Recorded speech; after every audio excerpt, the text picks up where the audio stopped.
Hi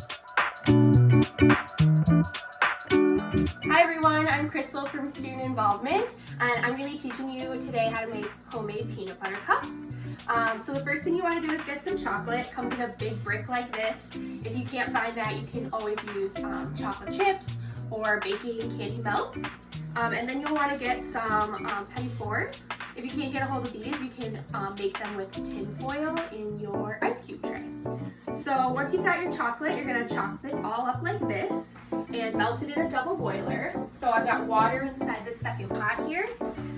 It's tempting to want to microwave it, but if you microwave it, it can burn the chocolate. So if you don't have a double boiler, you can put a glass bowl inside a bigger pan of water.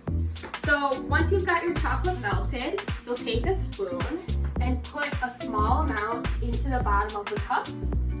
And then what you do is just wipe it up the sides to coat the cup. Once you've got that done, you're going to set them aside to cool. You can put them in the freezer if you want to speed them up, which is what I've done with these ones here. And then, need another spoon. You'll just put a little bit of peanut butter in each cup. And then top them off with a little bit more chocolate. Just smooth it out over the top so that all the peanut butter is covered.